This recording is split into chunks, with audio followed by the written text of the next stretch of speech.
Hola y bienvenidos a todos los que nos acompañan. Es un placer reunirnos y recibirlos a todos en esta nueva actividad. Hoy jueves 22 de julio en transmisión en vivo y en directo. Les saluda Natalia Carruego, directora de Inter-Oncology. Me complace darles una bienvenida a los webinar series Inter-Oncology con el apoyo de Brainlab y el Miami Neuroscience Institute. El objetivo de esta plataforma académica es poder compartir con la audiencia las experiencias de destacados profesionales, líderes y referentes en cirugía de columna vertebral de diferentes instituciones. Gracias a ellos, cada nueva serie que realizamos y en estos seminarios son visualizados por más de 600 profesionales, llegando así a una amplia audiencia que se beneficia de este conocimiento que ellos comparten con nosotros. Para introducirnos en el seminario de hoy sobre cirugía de columna mínimamente invasivo, contaremos con la presencia de 3 profesionales desde Miami, España y Argentina. Ellos son el doctor Víctor Rodrigo Paradels, el doctor Raúl Vázquez y el doctor Oscar Muriano. Para que interactuemos, disponemos de un chat donde podemos enviar preguntas a los ponentes y ellos las responderán al finalizar sus presentaciones. Vamos a comenzar el seminario con el primer ponente. Voy a ceder el turno de palabra al doctor Víctor Rodrigo Paradels. Él es licenciado en Medicina por la Universidad de Navarra, especialista en neurocirugía en el Hospital Clínico Lozano Blesa de Zaragoza, doctor en Medicina por la Universidad de Zaragoza. Completó sus estudios y formación con estancias internacionales en Miami, Estados Unidos, Frankfurt, Alemania y en Austria. Participó en proyectos sociales, en proyectos médicos de desarrollo en países de Latinoamérica y es miembro de la Fundación ED, donde ha participado en misiones como por ejemplo en Kenia. Bienvenido, doctor. Es un placer para nosotros recibirlos. Le damos el turno de palabra.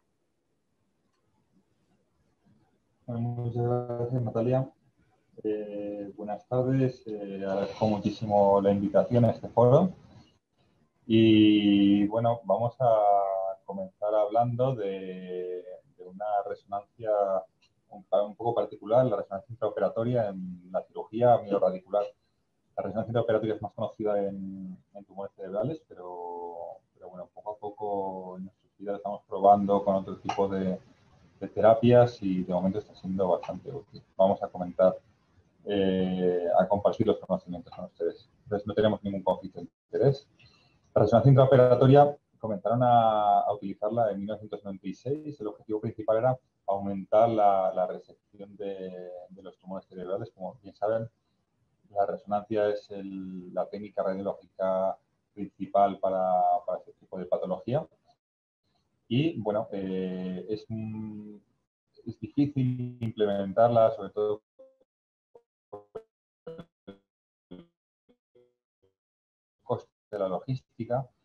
Y pues, ¿por qué queremos hacer este tipo de pruebas dentro del quirófano? Para tener información a tiempo real de los activos. Como objetivos tenemos reducir el brain shifting, que es el movimiento que tiene el cerebro después de su manipulación, de entradas de aire, de sangrados, que reduce la accuracy del propio neuronavegador. Y con esta técnica, con la resonancia intraoperatoria, podemos volver a un punto original de precisión para seguir operando y mejorar esos márgenes de resecabilidad. También mejoran la precisión de biopsias y obviamente mejoran la precisión en cirugías mioinvasivas, porque si aumentamos la seguridad en esa resección, podemos atrevernos a hacer abordajes más pequeños. Y aquí entra el término de la cirugía mínimamente invasiva. Obviamente, con secuencias de difusión también podemos visualizar complicaciones isquémicas en el mismo momento. ¿Qué consecuencias tendremos? Pues unas resecciones tumorales más completas, una mayor supervivencia con una menor morbilidad si empleamos esas técnicas mínimamente invasivas. Condicionantes, pues como todo en medicina, son medios caros, la obtención de esos medios y logística es difícil, implementarla en cualquier hospital. Y luego un condicionante que la gente no se suele esperar es la dificultad para interpretar esas imágenes intraoperatorias. En una imagen de resonancia no tenemos ese aire que ha entrado, esa resección, esa manipulación del medio, y eso condiciona mucho la interpretación de las mismas. Entonces, podemos demostrar esa utilidad, y más en la cirugía medular, radicular.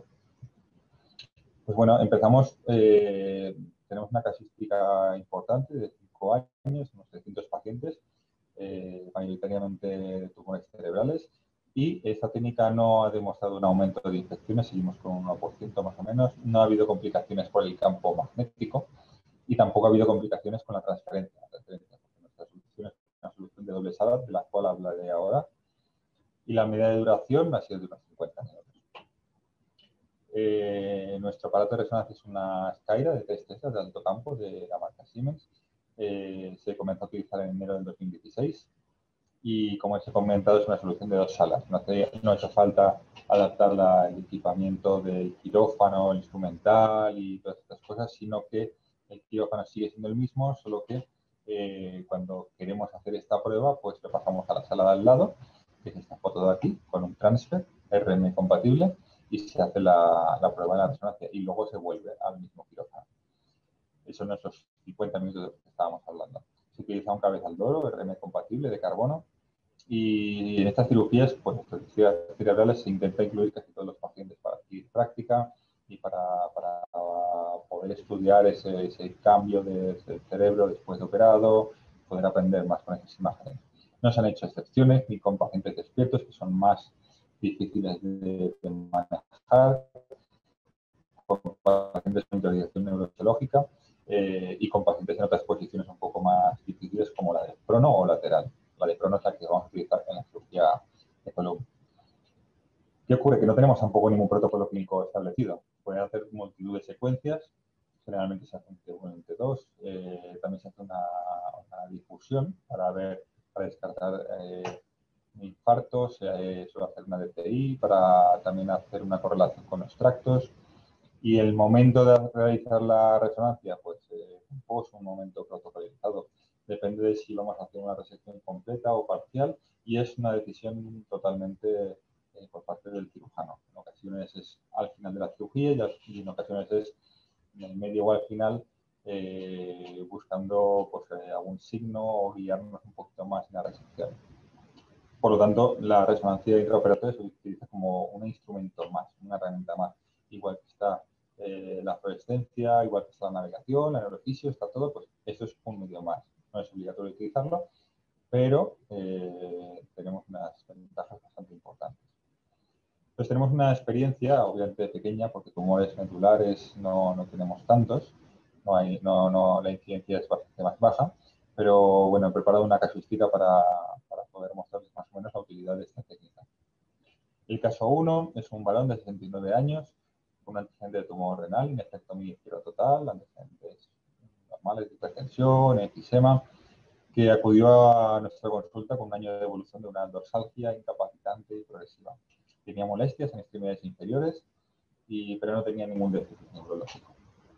Esta es la resonancia preoperatoria. La imagen es sugestiva de un quiste aracnoideo intradural extramedular posterior que comprimía la médula a niveles de D4 a D8 con un importante desplazamiento y unas imágenes de mielopatía en distintos lugares. Se puede optar por varios abordajes, unos más amplios, ¿no? Podríamos haber hecho una descompresión de todos los niveles, de 4 o 5 niveles, pero en este caso pues intentamos hacer un abordaje mínimamente invasivo con la mayor efectividad, y aquí sí que utilizamos por eso la resonancia intraoperatoria. Es una hemianectomía de D5 ampliada un poquitín a caudal y rostral, y podemos observar la lesión quística, un aspecto de aracnoides tampoco muy patológico, pero sí que estaba engrosado, más bien opaco, y se extirpó la mayor parte de esa aracnoides patológica, salió la pared y salió el clásico LCR de aspecto claro a normopresión. ¿Qué ocurrió con la RM intraoperatoria? Pues nos dio este tipo de imagen, haciendo una pequeña apertura a nivel de D5. Se observó un vaciamiento del quiste, una entrada de aire más allá de los límites del quiste previo y una mejoría clara de la compresión medular que presentaba. Antes eran bastantes puntos, ahora no había compresión y simplemente una pequeña apertura habíamos podido objetivar que ahí llegaba más allá. Luego el paciente vimos que el paciente además mejoró, y esta es la resonancia posterior. Se ve que está bien comunicado. El segundo caso es un caso de un varón de 22 años, intervenido en 3 ocasiones, unas lesiones infrecuentes, una oligodendrogliomatosis meningia, operados en diferentes ocasiones, también por una lesión dorsal, aparentemente una anatomía patológica un poco inespecífica. Se le operó seguidamente también de una hidrocefalia y se le dio radioterapia y quimioterapia. acude a nuestro centro por un empeoramiento progresivo de la paresia en los miembros inferiores. En este caso, apareció una lesión, un proceso expansivo intradural extramedular que comprimía el cordón medular de T8 a T10. Luego tenía otro en L3 más inespecífico y menos agresivo. Y aquí se observaba pues, un realce benigno, un meningio, tanto a nivel cerebral como de la columna completa por la propia enfermedad y los apuñalamientos cerebrales que iban aparte. La cirugía iba encaminada a resecar esa metástasis o este tumor de aspecto de origen oligodendrogliomatoso y se practicó una hemilaminectomía de 9, también un abordaje mínimamente invasivo. Se encontró una aracnoide dura, engrosada, fibrosa, se extirpa esa lesión y se ve el LCR de aspecto claro. ¿Para qué nos sirve aquí la resonancia? La resonancia intraoperatoria y nos confirman una extirpación total. Se observa las pequeñas cavidades quísticas que habían mejorado. Aquí se observa bien la mielopatía, que es muy amplia. Se observa a lo largo de todo el cordón medular y que no había cambios en cuanto a la dimetrización del cordón en ese momento. Luego, meses más tarde, sí que se ve que empieza a aumentar. En este caso, nos aseguró esa resección completa. El caso 3 es una mujer de 57 años, había sufrido una hemorragia solar en el secundaria a un aneurisma cerebral, se había colocado unos stents y había presentado una meningitis bacteriana. Seguidamente, también por hidrocefalia, se le colocó una válvula de derivación ventriculoperitoneal y en una resonancia cervical a raíz de un deterioro de la marcha comienza a observarse que en este caso un quiste aracnoideo como una aracnoiditis adhesiva en la parte anterior de los niveles T7 a D3. Se practica una laminectomía dorsal, una fenestración de la aracnoides engrosada y parece ser que hubo una mejoría, pero un deterioro a la semana siguiente. A nuestro centro acude con una paraparesia espástica, una marcha que no era imposible, venía en silla de ruedas y una hipostesia con un nivel inferior. En la resonancia magnética, esos son los hallazgos, la formación quística de C6 a D4, tabicada y con un cordón medular desplazado con una mielopatía que justificaba la sintomatología. En este caso, teníamos muchas dudas de cómo abordarlo y la resonancia pues, era pues, una técnica más, tampoco estábamos seguros de que fuera a funcionar. Se practicó una hemilaminectomía de D1 a D3, se observó una aracnoides muy engrosada, elástica, una muy difícil disección y se practicó una apertura en la zona anterior con una salida de líquido cefalorraquídeo a gran presión. A ver si costó mucho llegar ahí, pero los potenciales mejoraron. Se practicó la resonancia para ver si realmente, como en el otro caso, el aire había llegado a más sitios, pero se observó el nivel medio aéreo, la formación esta quística cervicodorsal y la presencia de aire en la conexión con un nivel hidroaéreo también a la altura de T1. El resto de la conexión líquida no había variado significativamente, se había quedado bastante localizado.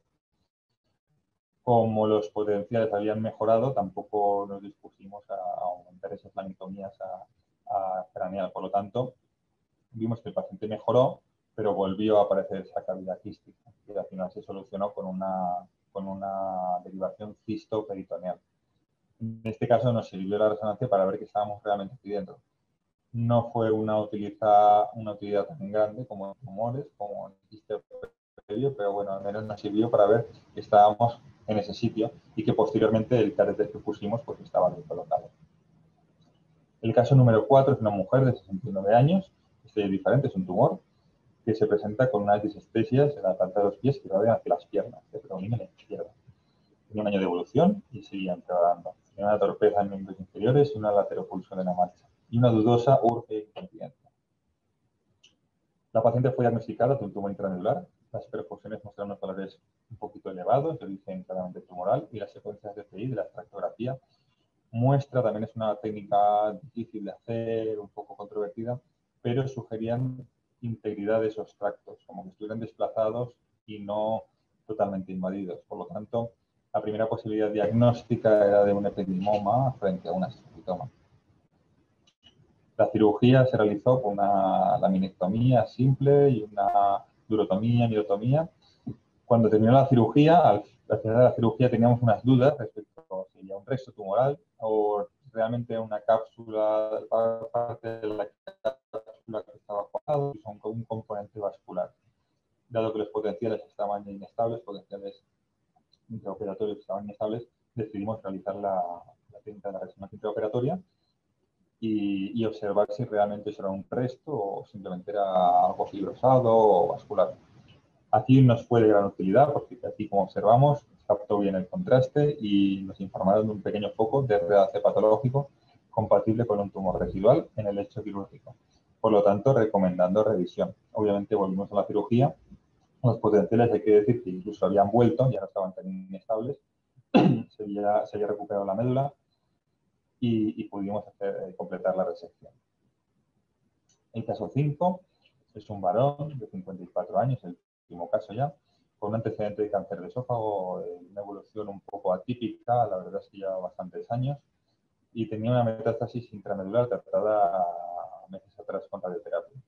Había experimentado una pérdida de fuerza en extremidades inferiores, del abdomen derecho, y tenía unos meses de evolución y seguía empeorando. También tenía piramidalismo en la exploración. La cuestión es que el timing no acababa de encajar. No sabíamos si era por la acción de la radioterapia o la acción del propio tumor. Esta es la resonancia de esta metástasis intramedular. Se realizó también, claro, la primera posibilidad siempre es una metástasis, pero no había que descartar no podíamos descartar la radionecrosis por la evolución un poquito atípica y diferente. Se practicó un PET con doble trazador de prodestroglucosa y metionina que, unido a la perfusión de la resonancia, pues nos daba unas imágenes de origen probablemente tumoral más que de radionecrosis. Por lo tanto, como la enfermedad estaba controlada, se decidió una extirpación. Y volvemos a tener el mismo caso que antes. Teníamos unas dudas respecto a un pequeño resto, claro, con una anilotomía un poquito más amplia, siempre tenemos miedo de dañar más la médula del paciente y todos los pasos hay que darlos con mucha cautela. Teníamos unas dudas, esta vez no eran tantas dudas, sí que pensábamos que podía quedar un resto, pero por no hacer más anilotomía queríamos confirmar por si nos daban una sorpresa y realmente eso no era un tumor. Pero desgraciadamente ese pequeño foco de realce volvió a aparecer. Compatible totalmente con un tumor residual en el lecho quirúrgico y se recomendó revisión y obviamente pues fuimos un poquito más allá a acabar de extirparlo. Aquí también nos ayudó la resonancia magnética. Por lo tanto, es una técnica, bueno, con una dificultad técnica importante, sobre todo de colocación del paciente en de las antenas. Ponemos las dos, una en el vientre y otra posteriormente encima del lecho quirúrgico. Es muy difícil interpretar los resultados, como han podido ver, pues hay una cantidad de aire y de contraste, extravasación de contraste que no se sabe interpretar del todo bien, pero poquito a poquito vamos aprendiendo y nos va dando unos resultados bastante positivos. ¿Qué hemos aprendido? ¿Qué utilidad hemos tenido en estos casos? Pues obviamente hemos tenido unos restos tumorales, nos han ayudado mucho a continuar con esa cirugía.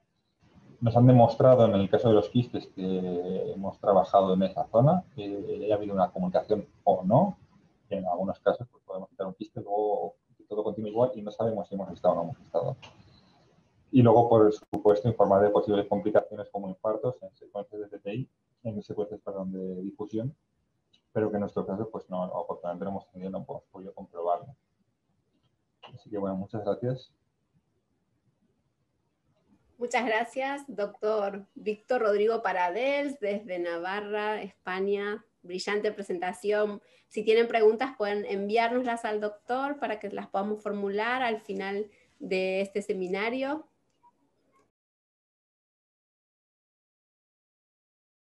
The revolutionary Spine SRS workflow presents solutions to many of the current challenges in spine radiosurgery and offers a complete end-to-end solution for spine patients. Element Spine Curvature Correction applies automatic elastic fusion tailored and validated for multi-level vertebrae co-registration to compensate for different spine curvatures. With just one click, individual fusions per vertebrae are applied, enabled by thorough tissue classification to prevent bone deformation and match MR to CT or CT to CT scans. Element SmartBrush Spine rapidly and consistently creates gross tumor volumes, clinical target volumes, and related organs at risk for spine SRS treatments. The new parallel view gives the user the option to perform guided multimodal contouring.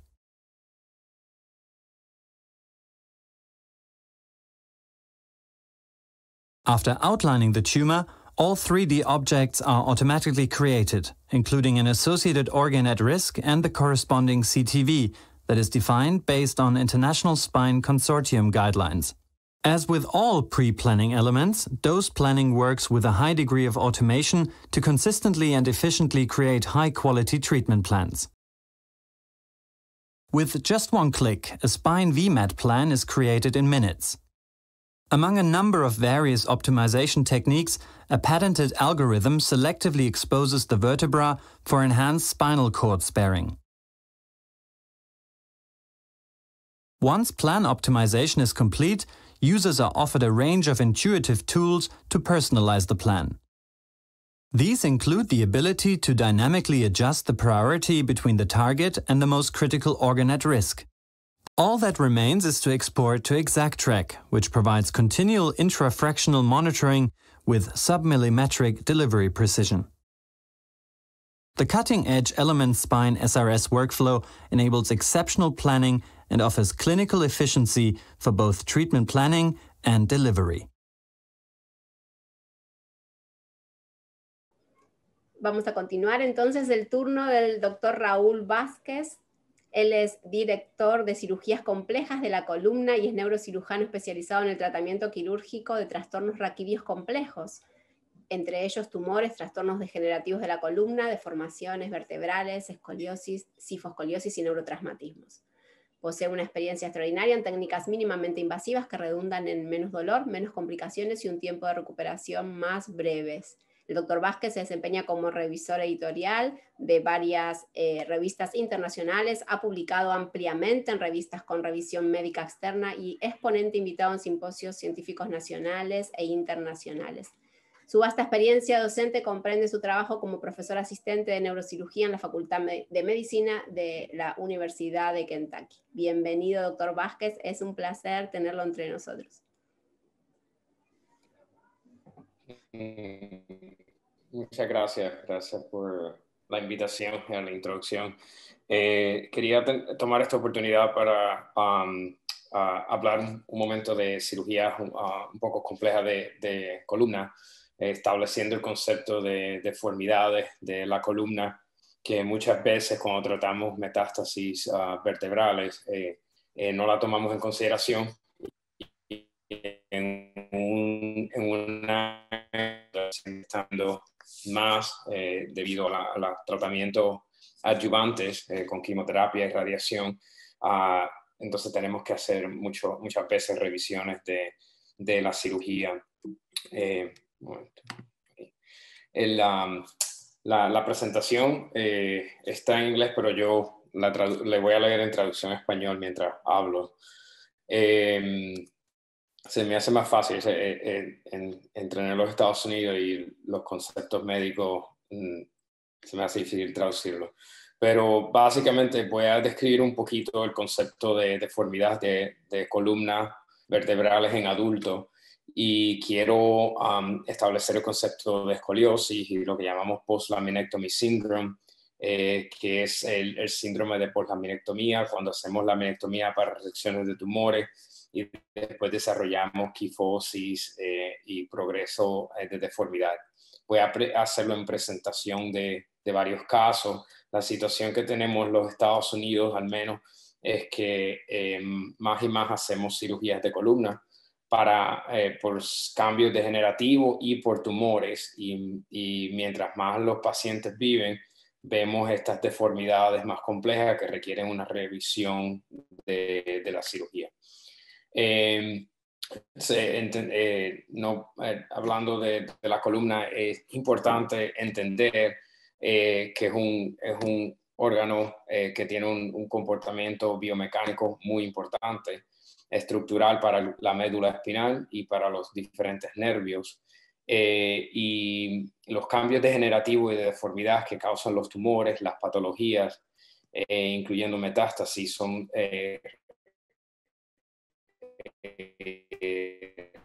representativo de fallas biomecánicas. Establecemos el concepto de balance.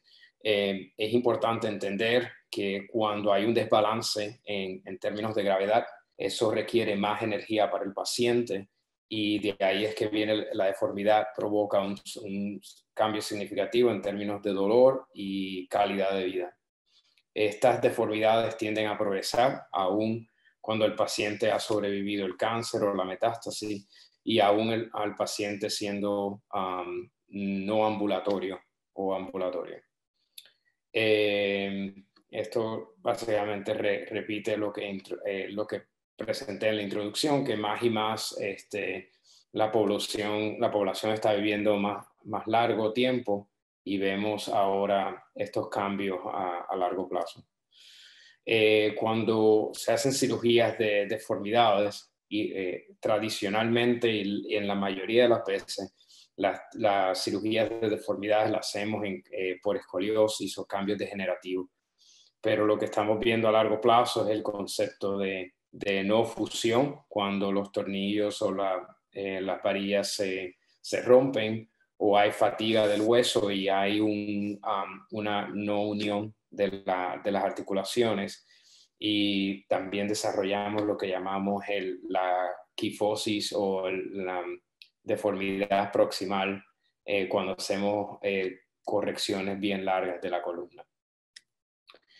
Hay muchos factores para que se desarrollen deformidades en los tumores a largo plazo y una de las razones es la edad, el uso de esteroides, las comorbidades como fumar, osteoporosis, diabetes y otros factores quirúrgicos, que es de los que voy a estar hablando un poquito más.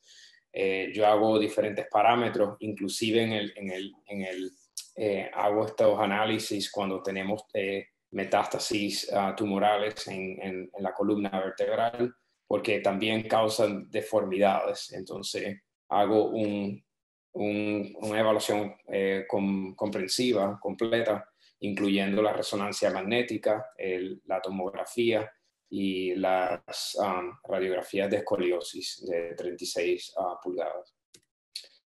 Hay varios parámetros que utilizamos generalmente para establecer el balance de la columna en relación a la pelvis y hacemos varios análisis.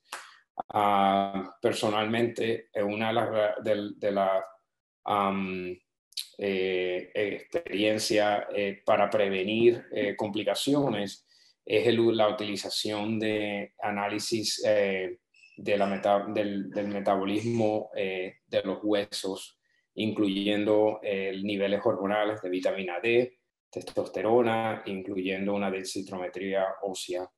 Me ayuda a prevenir y tratar fallos en las correcciones de las columnas. Esto lo hacemos cuando hago resecciones óseas o metastáticas. Hacemos osteotomías o cortes en el hueso para corregir las deformidades y prevenir mayores complicaciones. Cuando hablamos de tumores y metástasis en la columna, hay varios mecanismos que me ayudan a determinar cuán agresivo yo voy a hacer en la resección y cuánta importancia debería tomarle al aspecto de la deformidad y prevenir deformidad. Hay varios sistemas de clasificación que me ayudan a determinar el grado de resección y lo que ahora en los últimos 10 años le llamamos cirugía de separación, para luego tratar con tratamientos como radiación y ahí viene nuestro colega el oncólogo de radiación que nos ayuda a tratar finalmente la metástasis de tumor.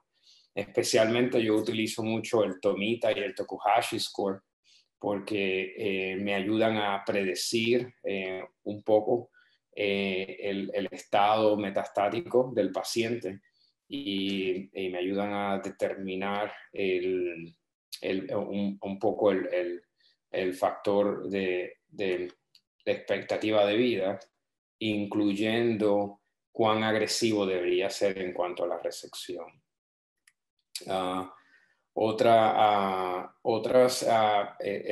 sistema de clasificación que utilizo es la clasificación de inestabilidad, que me ayudan a predecir si va a haber inestabilidad o no luego de una resección o si la metástasis es inestable. Los mayores metas de una cirugía de metástasis es reducir el dolor, proteger la función neurológica, especialmente la ambulación, es lo que más significativamente le va a prevenir complicaciones y alargar la vida del paciente. Obviamente entendiendo el grado de metástasis del paciente. Entonces son diferentes clasificaciones. Quería iniciar un caso que no es necesariamente metastático, pero demuestra un poco el aspecto de deformidad. Esta es una señora de 39 años con historial de dolor de cuello. Lleva con un dolor de cuello progresivo, usualmente es mecánico, pero ya está presentando cambios de mielopatía o compresión del cordón espinal significativo por pérdida del balance, caídas frecuentes, debilidad en las manos, debilidad en los brazos y espasmos. No tiene problemas de función de la vejiga y presenta con esta lesión que se extiende en los elementos posteriores y laterales de la columna al nivel de las facetas y la lámina, con cierta compresión del cordón espinal, pero puedes ver en la visión lateral que hay un grado de deformidad en la parte cervical. Estos casos yo lo evalúo más cercamente, como está limitado al componente óseo con hiperostosis.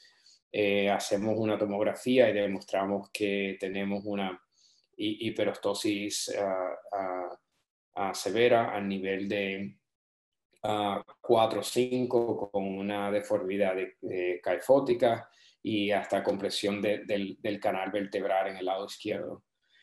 Hacemos radiografías dinámicas de flexión y extensión y demuestra el grado de deformidad, aunque no hay inestabilidad. Pueden ver los cambios óseos en los elementos posteriores. Esta paciente la tratamos con una laminectomía y facetectomía casi completa en el lado izquierdo, de C4 a C5, con antes de la cirugía hacemos un CT-guided biopsy, porque si es un tipo para descartar lesiones metastáticas o lesiones sarcomatosas primarias del hueso. En estos casos tenemos que prepararnos no solo para tratar la resección del tumor, pero para prevenir una deformidad progresiva. Como dije anteriormente, esta paciente solamente tiene 39 años. Esperamos una expectativa de vida bastante larga y tenemos que prevenir lo que llamamos el síndrome de poslaminectomía. Esto es lo que hicimos un approach anterior-posterior para corregir la deformidad severa a nivel de C4, C5 y lo seguimos con una fusión posterior de C2 hasta a T1 con crosslink para prevenir el efecto de paralelogramo. La patología de esta paciente era una condromatosis sinovial. Una patología usualmente no es muy frecuente, pero nos da una perspectiva del concepto de deformidad en la columna. Hay otras técnicas también que usamos además de la osteotomía, los approach más y más. Ahora yo hago el approach ventral a la columna, todo a través de un approach posterior, un abordaje posterior, para prevenir complicaciones pulmonares y reduce el nivel de hospitalización. Ya podemos abordar la columna anterior, incluyendo el cuerpo vertebral desde el aspecto anterior, posterior, sin tener que hacer 2 incisiones. Esto es lo que llamamos un abordaje extracavitario lateral, y aquí están las descripciones. Quería ir al caso. Este es un señor de 70 años que presenta con un dolor severo de la espalda. Es un dolor mecánico y con síntomas de claudicación neurogénica, no problemas con orinar. Presenta con una lesión metastática a nivel de T12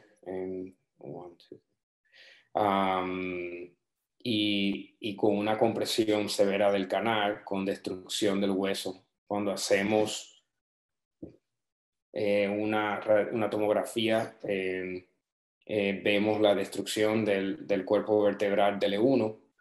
Este paciente hacemos un staging completo para determinar el nivel de lesiones metastáticas y nivel de control primario del tumor. Era un buen candidato para una cirugía ya más agresiva, ya que se había determinado una expectativa de vida más larga. En este caso, para evitar doble abordaje anterior y posterior, y entendiendo el componente de inestabilidad de esta patología, hicimos un abordaje de lateral extracavitario, en donde movilizamos cortamos una de las costillas y podemos abordar. Todo este procedimiento completo se hizo una corpectomía, una vertebrectomía completa, con reconstrucción anterior, fusión anterior, y entonces un abordaje y una fusión posterior con tornillos. Esto lo hacemos todo desde un abordaje posterior sin tener que hacer una incisión de flanco. En estos casos evitamos una deformidad, pudimos corregir, restaurar el cuerpo vertebral y reconstruir la columna. Este es un caso desafortunado, un paciente que vino había tenido un total de 7 cirugías posteriores por cambios postinflamatorios. Inicialmente se pensaba que era una infección, resulta que había sido una metástasis de hueso relacionado a cáncer del pulmón, y el paciente le habían hecho esta fusión donde le dejaron una deformidad, lo que llamamos un síndrome de espalda plana, flat back syndrome. Entonces ya él tenía una deformidad y tuvimos que reconstruir la lordosis lumbar y toracolumbar con una extensión a través de un abordaje anterior a nivel del E5-S1 y un abordaje posterior a nivel de 10 hasta la cresta ilíaca, con una osteotomía a nivel del E3, un PSO. El paciente pudo restaurar su balance normal y ya podía caminar en una posición erecta. Estos pacientes, antes de terminar la cirugía final, hacemos un staging completo y obviamente evaluamos que el paciente sea un candidato para la cirugía. Ahí es que vienen los diferentes sistemas de clasificación que nos ayudan, basado en las lesiones metastáticas y su respuesta a la quimioterapia y a los tratamientos adyuvantes, que nos ayudan a predecir cuán agresivos o cuán invasivos tenemos que ser con estos pacientes. Yo tengo 2 o 3 casos más de deformidad, pero yo creo que ya está llegando al, más o menos, sí, exacto. Tengo otros casos de deformidad también. Muchas gracias.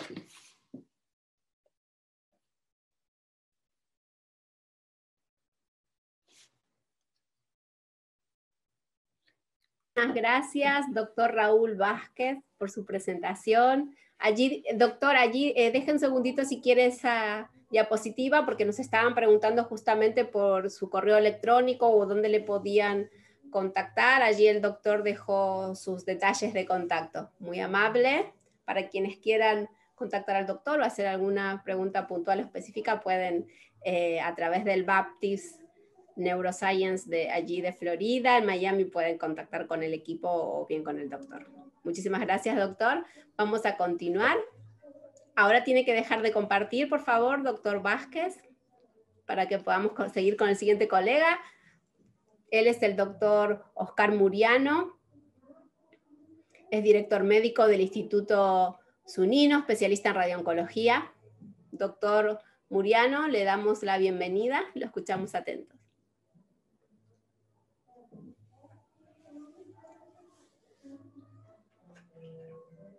Doc, conecta su micro. Estamos viendo su diapositiva, pero no le escuchamos. ¿Ahora? Ahora, ahí va. Ahora sí, Muy bienvenido. Bien. Disculpe. Gracias por la invitación. Excelente la presentación de los doctores anteriores. Bueno, el tema que voy a desarrollar es el tratamiento de los pacientes con metástasis vertebrales, el abordaje del radiooncólogo.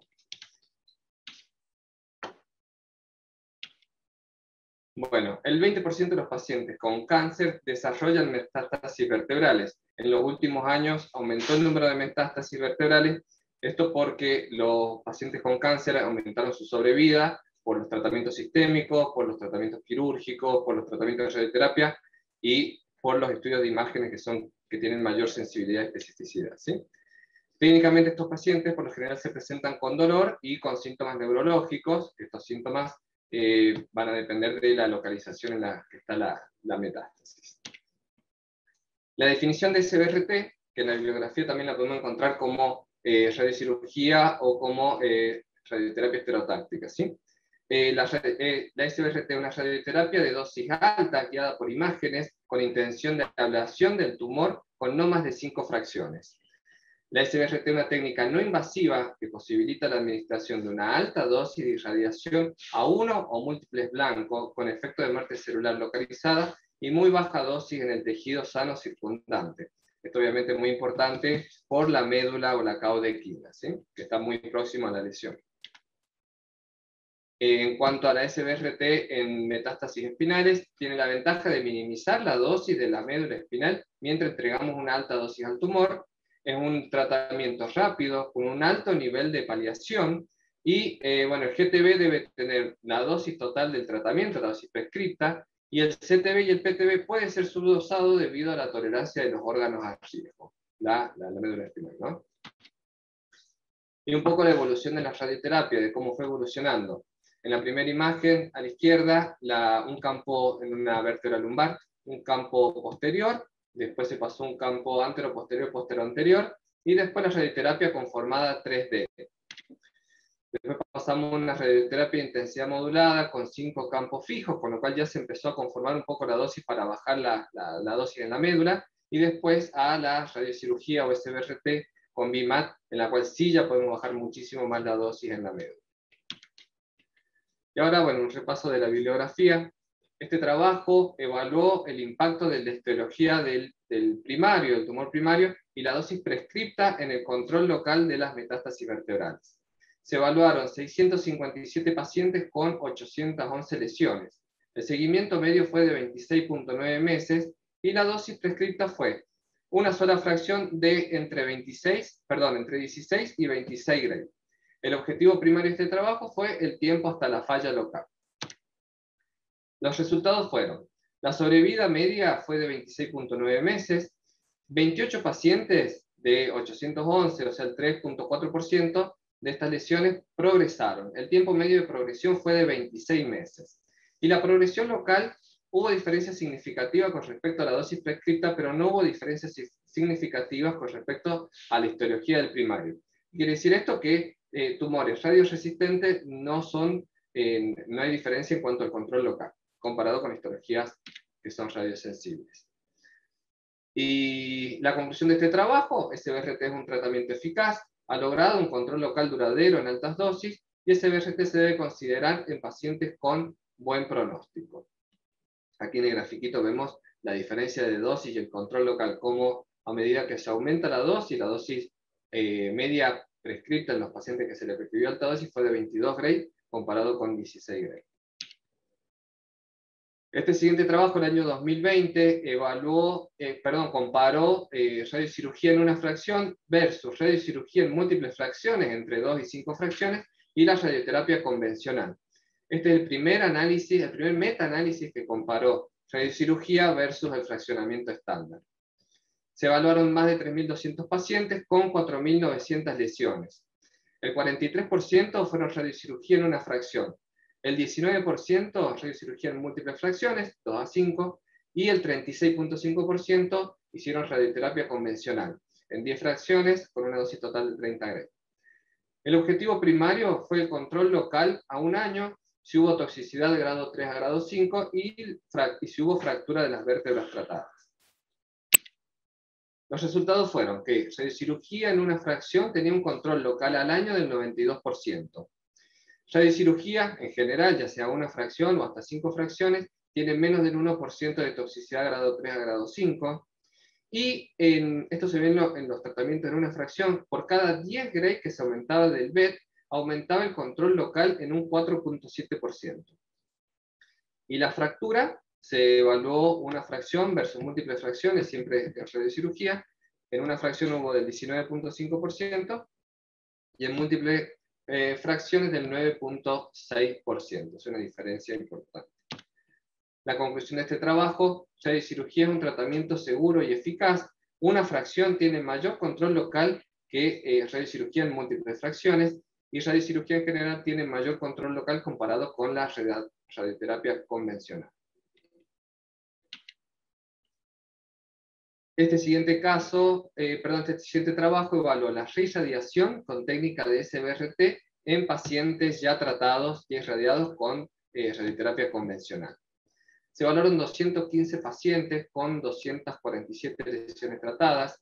El 60% se trató con SBRT en una fracción con dosis 16 Gray y el 40% con 3 fracciones de dosis total 24 Gray. El tiempo medio desde la radioterapia convencional hasta la SBRT fue de 13.5 meses. Y los resultados de este trabajo: hubo un 5% de fracturas vertebrales, un número bajo, pero bueno, el trabajo hace un análisis de estos pacientes, y de todo el grupo que se trató, el 46% tuvo alguna cirugía previa a la SBRT, ya sea con fijación o con cemento, por eso el número bajo de fracturas. No hubo mielopatía. El Karnofsky menor a 70 tienen peor sobrevida estos pacientes, y una fractura tiene mayor control local versus múltiples fracciones. Y el control local a los 12 meses fue del 83%. El 74% de los pacientes mejoró el dolor. Bueno, y ahora les voy a hablar un poco de la experiencia institucional acá de nuestros pacientes tratados con SBRT, las metástasis vertebrales. Y bueno, los criterios de inclusión, para no desarrollar todo cuáles son las indicaciones de inclusión o relaciones o indicaciones relativas, solo las contraindicaciones para SBRT son los pacientes que tienen un mal performance 3 a 4, un Karnofsky menor a 60, cuando tiene una enfermedad diseminada y sabemos que tiene una sobrevida corta, cuando hay más de 3 vértebras contiguas comprometidas, cuando hay una vértebra que tiene inestabilidad, o cuando pasó de una radioterapia externa previa a menos de 3 meses, o cuando el paciente por el dolor no puede aguantar el posicionamiento o no puede realizar la resonancia. Bueno, en nuestra experiencia, se hizo un análisis, se hizo una publicación que salió el año pasado, se evaluaron 87 pacientes con 132 lesiones. Desde mayo del 2017 hasta febrero del 2020, se hizo SBRT en 3 fracciones y se prescribió el GTB 36 Gray y el CTB 27 Gray. La edad promedio de los pacientes fue de 61 años y el seguimiento medio fue de 12.6 meses. El 65% de las lesiones eran únicas y el 92% de las lesiones eran metastásicas, o sea, había un 8% de lesiones primarias. El principal diagnóstico primario era cáncer de mama, próstata y pulmón. Y, múltiples histologías. Hubo 6 vértebras que fueron reirradiadas. Los resultados de este análisis fue la sobrevida global a los 12, 24 y 36 meses fue del 80, 72 y 60% respectivamente. El 95.4% de los pacientes tuvieron una respuesta parcial o total al dolor. Hubo una sola fractura que fue a los 3 meses posterior a la SBRT. Haciendo un análisis de este paciente que hizo la fractura, lo más probable es que este paciente no haya sido candidato para SBRT en ese momento. Probablemente haya tenido ya alguna fractura inestable, porque por el corto tiempo debe haber sido por la vértebra y no por la SBRT la fractura. No hubo toxicidad igual o mayor a grado 3. Y la conclusión de nuestro trabajo es que SBRT es una técnica segura y eficaz para el manejo de metástasis vertebrales. Se obtiene una buena respuesta al dolor, y durable. Y presenta baja en toxicidad. Bueno, y ahora voy a desarrollar un poquito el programa que usamos nosotros, la cirugía de columnas con Element. El posicionamiento, bueno, a nuestro paciente le hacemos la tomografía en un tomógrafo dedicado, donde le realizamos una bolsa de vacío, no usamos compresor abdominal, preferentemente con brazos por encima de la cabeza. Si el paciente está con dolor y está imposibilitado de llevar los brazos por arriba de la cabeza, lo hacemos con los brazos al costado del cuerpo, pero de preferencia siempre con los brazos hacia la cabeza. Se le colocan esferas infrarrojas en la piel, porque esto nos sirve para el preposicionamiento. Se hace la tomografía en respiración libre y con cortes cada 1 milímetro. Y ahí puse 3 imágenes que diferencian la reconstrucción digital, si hacemos los cortes cada 1 milímetro, cada 2 o cada 4 milímetros. Cuando hacemos cada uno nos va a servir mucho para el posicionamiento, nos va a dar mucha mayor precisión. En nuestro protocolo, bueno, en la red de cirugía que hacemos es en 3 fracciones. Hacemos la fusión con nuestra tomografía con resonancia y en muy pocos pacientes hemos fusionado con PET. La médula espinal la contorneamos con la resonancia en el T2 y la delimitación de GTB y CTB está basada en consensos internacionales. A nuestro CTB le prescribimos un PTB margen de 2 milímetros. Y nuestro PTB puede estar limitado al PRB de la médula o del esófago, y siempre respetando los constraints en nuestros órganos nuestra dosis en nuestros órganos a riesgo próximo, médula o esófago, que suelen ser los más próximos.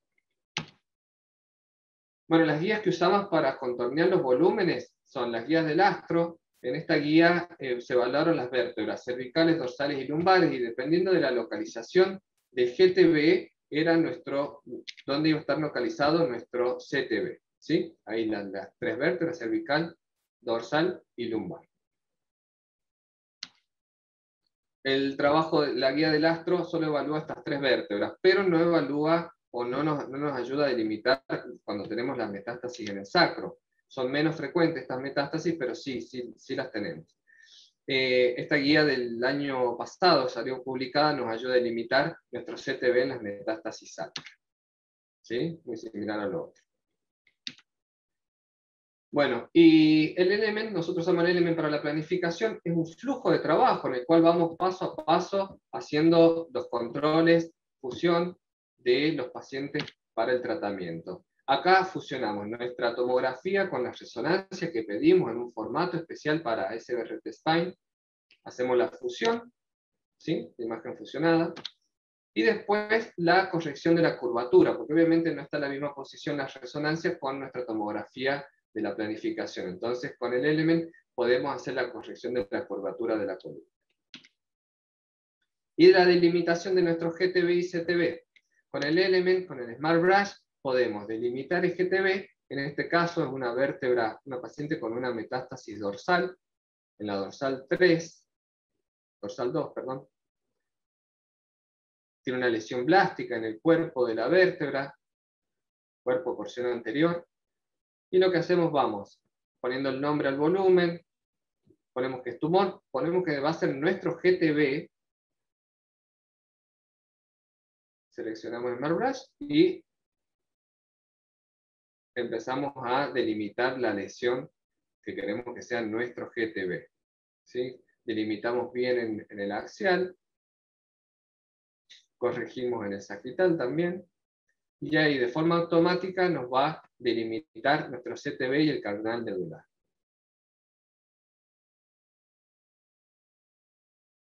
Después obviamente tendremos que ir haciendo correcciones, tanto del GTB como del CTB que vamos generando, ¿sí? Pero es una herramienta que es bastante útil y nos ahorra bastante tiempo. Después de esto se hace los PTB, el margen de 2 milímetros al CTB. Y la planificación. Bueno, esto obviamente lo hace el departamento de física. La planificación está basada en protocolos, ¿sí? Nosotros vamos a prescribir en 3 fracciones a nuestro GTB al 90% de Gray y al CTB al 95% 27 Gray.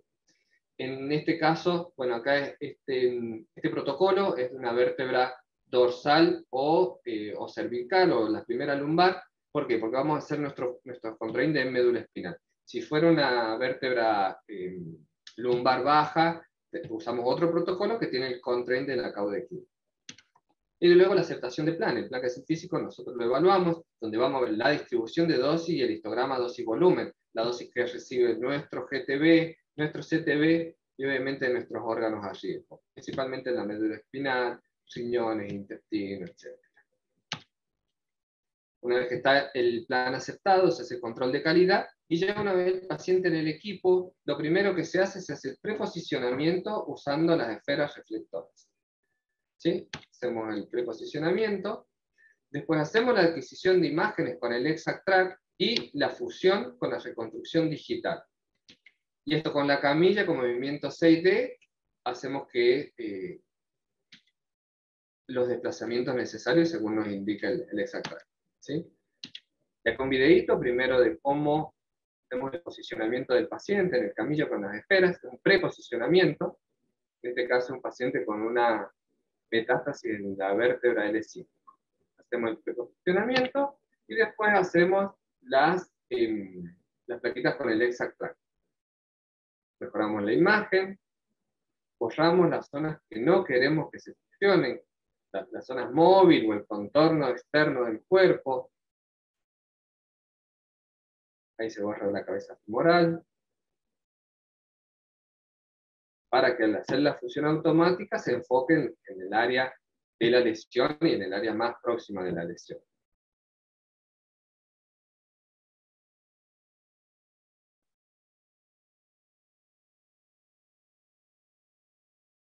Una vez que borramos toda esa zona, ahí se hace la fusión. Y obviamente corroboramos que coincide que esté todo bien. ¿Sí? Bien. Ahí vamos a hacer los desplazamientos que nos indica hacer el ExactTrack. Hicimos nuestro movimiento y corroboramos. Después hacemos un snap y vemos que ya hecho esos desplazamientos, nos dé bien la lesión bien ubicada. ¿Sí? Y vamos corroborando la radiografía que hicimos con el ExactTrack con la fusión de la reconstrucción de la tomografía. Y luego empezamos con el tratamiento. ¿Cuánto tiempo nos lleva a hacer todo esto? El preposicionamiento, que lo hace el licenciado en el equipo, lleva 2.55 minutos. El posicionamiento con el ExactTrack, 4.45 minutos. El tratamiento con 5 arcos, 12 minutos 30. Y en cada arco, obviamente, hacemos verificación con el SNAP, ¿sí? Con el ExactTrack. Eso lleva 1 minuto más. El tiempo total del tratamiento es de 22 minutos. En caso de ser necesario y de hacer combine, esto nos suma 8 minutos más. Y esto nos daría un total de 30 minutos con 30 segundos. Un tratamiento bastante rápido y cómodo para el paciente. Y ahora voy a mostrar 2 casos clínicos. El primer caso clínico es un paciente de 80 años que tiene un antecedente de un cáncer de próstata en el año 2015. En ese momento el PSA inicial fue de 7.6 nanogramos. La biopsia nos informó un adenocarcinoma Gleason 7, 3+4. Realizó en junio de 2015 CBRT en la próstata, y en el 2018 comenzó con elevación del PSA que llegó a 3.15. En ese momento se realizó un PET colina que dio negativo y comenzó con el bloqueo hormonal completo. En 2020 finalizó el bloqueo hormonal y en 2021 comenzó nuevamente a aumentar el PSA, que llegó hasta 6.7 nanogramos por mililitro. Se repite el PET colina y nos informó un foco único hipermetabólico en la dorsal 7. Se prescribió SBRT, la realizó en mayo de este año, hace 2 meses, SBRT en 3 fracciones, la dosis prescripta al GTB, que era nuestra lesión hipermetabólica, se prescribió 36 Gray. Y al CTB, todo el cuerpo vertebral, 27 Gray. Y ahora estamos a la espera del resultado del PSA. El paciente estaba asintomático sin dolor. Bueno, y ahí vemos cómo está fusionado del lado izquierdo la tomografía nuestra de planificación y del lado derecho la fusión con el PET, donde se ve la lesión hipermetabólica. Se contorneó esta zona como nuestro GTB y todo el cuerpo vertebral como CTB. ¿Sí? Bueno, después hay la planificación, vemos cómo se va conformando la dosis, cómo se da una dosis más alta en el GTB y una dosis más baja, hasta 27 Gray en el cuerpo vertebral, y cómo conformamos la dosis para bajarla en la médula espinal. El segundo caso, un paciente de 59 años, que en el año 2019 le realizan diagnóstico de cáncer de pulmón, adenocarcinoma, realizó quimioterapia con buenas respuestas. En diciembre del 2020 comenzó con dolor dorsal que fue aumentando de intensidad. Marzo del 2021 se realizó una tomografía que se observó una lesión lítica en la dorsal 12. En ese momento estaba con un dolor de una intensidad de 8/10 y le solicitamos una resonancia en el formato de SPINE para SBRT. Y en marzo del 2021 realizó SBRT en 3 fracciones, se prescribió al GTB, la lesión lítica en la dorsal 12, 36 Gray. Y al cuerpo y pedículo se le prescribió 27 Gray. Actualmente la paciente refiere a una mejoría del dolor, está con una intensidad de 1 o 2/10. Y ahí vemos la resonancia, vemos cómo ya había compromiso del muro posterior, estaba bombado el muro posterior, pero no estaba en contacto con la médula, ¿sí? Y también hasta hacia la parte paravertebral. Vemos la prescripción, la distribución de dosis, cómo aumentamos la dosis en esa lesión que es nuestro GTB y vamos conformando y bajando la dosis. Hay una imagen un poquito más grande. Bueno, la conclusión. Radiocirugía o SBRT es un tratamiento seguro y eficaz. A los pacientes se les calma el dolor y este control del dolor es duradero en el tiempo, ¿sí? La radiocirugía de columna es un proceso complejo que requiere de alta tecnología y la más alta precisión en cada una de las etapas del proceso de tratamiento. Element provee un flujo de trabajo donde hacemos la corrección por curvatura, autosegmentación de los órganos a riesgo y vértebras, delineación de GTB por SmartBrush y creación automática de CTB basada en consensos internacionales, planificación automática basada en protocolos y es un tratamiento rápido de BIMAT dedicado para radiocirugía en columna. Gracias. Muchísimas gracias, doctor, por la presentación de casos, por la revisión. Excelente, como siempre. Doctor Muriano ha preparado para los asistentes una encuesta o votación en la cual ustedes pueden votar ahora mismo, en vivo, en directo. Entonces, doctor, cuando me digas, ¿la presentamos? Bueno. Vamos ahora, entonces. Muy bien, la vamos a presentar a la votación. Doc, léela si quieres la pregunta y las respuestas posibles. ¿Solo hay una correcta, doctor Muriano? Así es, hay una sola respuesta. Vamos allá entonces. Bueno, ¿cuál de estos pacientes con metástasis vertebrales no es candidato para SBRT? Un paciente que ya fue irradiado en la vértebra comprometida, un paciente con primario radioresistente, un paciente con compresión medular severa o fractura inestable, o un paciente con una lesión en el cuerpo y en el pedículo vertebral.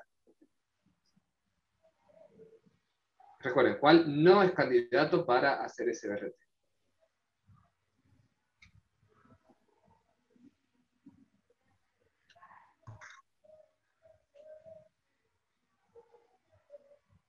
Damos unos segundos. Sí. Y vamos a finalizar la votación y compartir los resultados. Para que tú analices, Doc, y puedas decirnos cuál era la correcta. Ahí tenemos los porcentajes. Bien, bueno. el 68% contestó bien. El paciente obviamente que tiene una compresión medular severa o una fractura inestable debe ser operado. Recién el doctor lo explicó muy bien, muy claro. Si está con una compresión se debe descomprimir, o si está con una fractura inestable se debe fijar para evitar la fractura posterior. Perfecto. Teníamos ahí entonces la respuesta correcta, el 68% votó correctamente. Muchas gracias, doctor Muriano. El doctor Muriano nos acompaña desde Córdoba, director médico del Instituto Zunino. Bueno, entonces ahora vamos a dar por finalizado este seminario. Ya le quiero agradecer al panel. Los voy a traer al doctor Vázquez, doctor Muriano, el doctor Paradel. Se disculpa, estaba en una guardia médica y tuvo que moverse de urgencia. Ha dejado también su correo en el chat por si le querían escribir. Deja sus disculpas por no poder estar en esta mesa final. Doctor Vázquez, le quería ceder el turno de palabra y saber si quería hacer alguna pregunta al doctor Muriano y viceversa, o quería comentar algo. Okay. No, excelente presentación. Más y más nosotros utilizamos los servicios de radiooncología, especialmente radiocirugía, así que no, excelente presentación, bien completa. Yo creo que él incluyó todos los detalles de la innovación y la nueva tecnología. Muy bien, gracias. Bueno, gracias, doctor. Doctor Vázquez, le están saludando desde Cuba y desde Ecuador por allí. Oh, ya veo. Bueno, muchísimas gracias a los dos. Doctor Muriano, ¿algo que quieras agregar o preguntar al doctor Vázquez? No, la verdad, muy buena la presentación de los doctores. Y bueno, esto es un trabajo en equipo, tanto con los cirujanos, con los oncólogos, con los especialistas en imágenes. Siempre nosotros, cuando por ahí tenemos nosotros dudas de las lesiones y sabemos que se puede llegar a fracturar, siempre consultamos con el neurocirujano, que ellos obviamente tienen otra visión y pueden evaluarlo mucho mejor que nosotros, para que después en el tiempo no termine complicándose con algo que se puede haber evitado antes del tratamiento, ¿sí? O sea que esto es un trabajo en equipo entre todos, cirujano, especialista en imágenes, oncólogos, etc. ¿Sí? Brillante. Yo les quiero agradecer a los dos aquí presentes, bueno, a los tres que han estado hoy. Gracias por ser parte de este proyecto de educación médica. También agradecer a los patrocinadores de este evento, el Miami Neuroscience Institute y a BrainLab, quienes con el apoyo permiten llevar a cabo este tipo de proyectos que alcanzan a innumerables profesionales, y siempre tenemos personas de más de 25 países conectados. Luego pueden volver a ver esta presentación en nuestro canal educativo, en YouTube, en @InterOncology Channel, en nuestras redes sociales, así que los invito a que puedan difundirlos y a que puedan volver a verlos o revisar las presentaciones de estos magníficos profesores. Los invito también a que el próximo jueves, 29 de julio, nos volvamos a encontrar en otra sesión, en otro seminario de esta serie de InterOncology Webinar Series, a la misma hora, con lo cual están cordialmente invitados. Muchas gracias a los dos, los felicito por las presentaciones. Ahí quedan muchísimos saludos en el chat de la gente que les envía su afecto y su consideración. Gracias, doctor Vázquez, gracias, doctor Muriano. Saludos, Miami, saludos, Córdoba. Gracias, Natalia. Gracias, Natalia. Bye. Adiós, gracias. Buenas noches, buenas tardes.